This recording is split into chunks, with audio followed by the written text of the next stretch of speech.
Yeah, so it does bring up that major question of, yeah, who's getting better pushed. And this is great stuff, Hex. Glad you asked this question, and it should all get us all thinking. Who's pushing their ethnic characters more? Is it Marvel? Is it DC? Is it Image? You know, or some other publication like Dark Horse or Dynamic? You know, people like that. You know, it does bring up that question. My opinion wise, yes, Marvel is pushing their ethnic characters more. And I'm just not just talking about of African American descent. I'm talking about just of any minority outside of them being Caucasian. Okay? You really think about that. Hex is giving us some good stuff here, people. Okay. And what else did you say? Okay. Okay. Do you think humans and metahumans are exactly written how a minority would have or should be written in comics? Ooh, good question. Another good one. Alright. Mutants. When Stan Lee and Jack Kirby first came out with the X-Men, that's any minority that felt opposed or, you know, basically not getting the justice or rights that deserve. That's what the X-Men was all about. Mutants now, today, and now in the Marvel Universe, they're like, you know what? In a way, because look, we're all the mutants now. They're on Utopia. It's almost as if, you know, unless you're on another team, excluding Beast and some other mutants, but where are mostly all the good mutants on? Or they just don't want to be persecuted and things like that. They're on Utopia. And Utopia is an island. And, you know, things like that. Think about it. Really think about that. And Hex is not trying to be racist or anything. That was one thing I wanted to get out here, people. Hex is not trying to be racist. I'm backing Hex up on this 100%. Because he's not trying to be racist. He's not trying to be derogatory or anything like that. Because I know there's going to be probably some troll and say, oh, homeboy just a racist. That's why he's asking you these questions, bruh. And you as a black man shouldn't be taking this. Nah, he's not asking that for... He's just asking me a question that is a very good question, a very serious subject in comic books. Okay? Do I think they are written like or should be written in comics like that? Basically, I'm not sure, Hex. That's another question that everybody else should think about. And is it okay for the comic world normal stuff to be different than it is in real life? Well, it depends, Hex, because Marvel is a prime example of trying to keep it real, always trying to keep up with current events, trying to keep up what's going on in life. I mean, they got President, I'm not even sure has DC ever even mentioned President Obama. In Marvel, they have mentioned his name.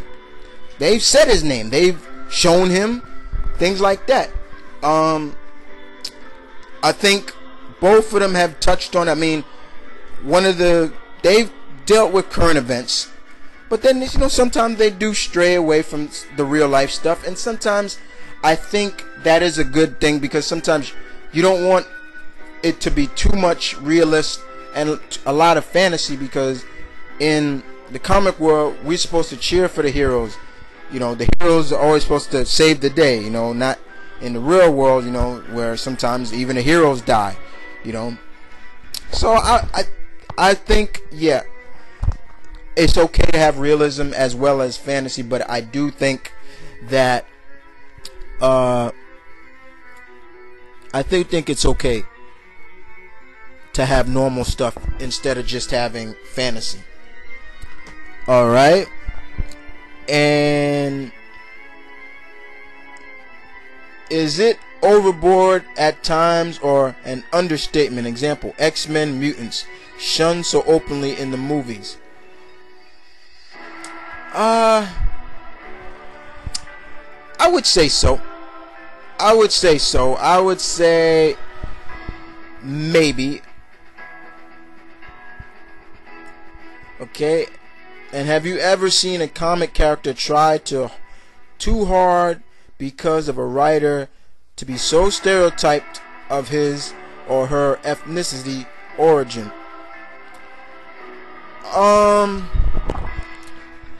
Oh man. You know, it's not about ethnicity. It's not about it, but I think, you know, it's kind of funny because when I pick up my comics, there's always this one guy that always, no matter how much he comes in there and he always just shits on Luke Cage. You know, like, oh man, how can you guys like this guy? He's nothing. He's just a basic black guy that got his jail. He got his powers in jail, and you know, oh, he's this and that, and I'm like, dude, then you don't know the character. You know, yes, he got his powers when he was in jail, but he was falsely accused of. He committed a crime he didn't commit. The crime he committed, he did not commit to send him away. He was framed, okay? And to have somebody like that, he volunteered for the process to gave him his powers, but he changed his life around. You know, he had a second chance. He changed it. But I can't name some writers right off the bat, but I did remember seeing somebody write a character, not ethnic, but just sometimes he just wrote him like, okay, I know he's great, but you don't have to just shove it always in our faces. Okay, there we go. Reginald Hudlin,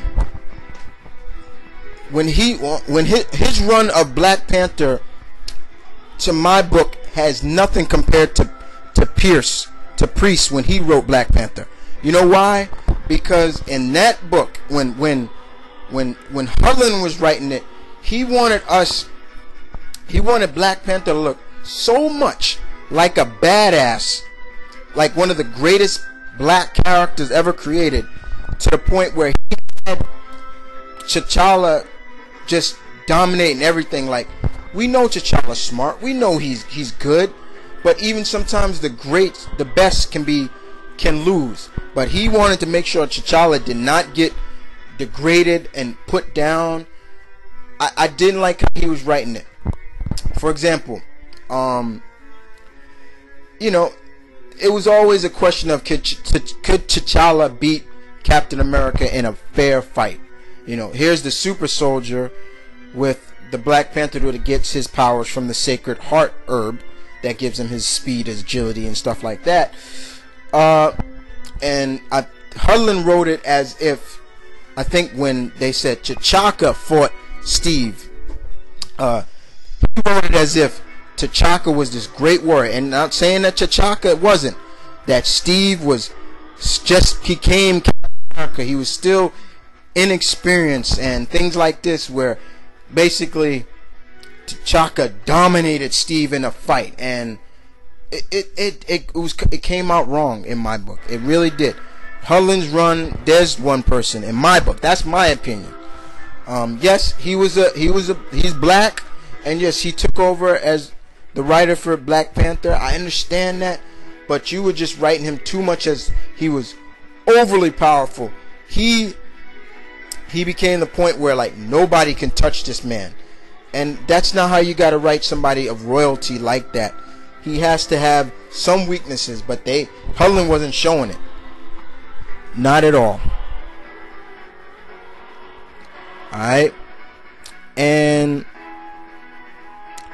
did Black Lightning already eat up his 15 minutes of fame? Static will be another. In with a big push, faded with a silent roar.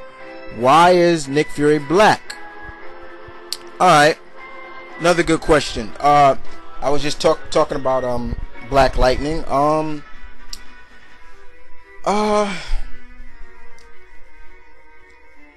don't know. I'm Black Lightning is a great character. He came in big when they were reforming the Justice League, and he was on there for a while. You know, he was getting some good pushes, and then when Bruce disappeared, Alfred put him on the special outsiders team where they couldn't have any contact with their family or anything like that. After that, I haven't heard from him. I haven't heard from Black Lightning since then. Static, I wouldn't say too badly. You still see him on Teen Titans, like I said. They did that one big issue of Teen Titans where he went back to Dakota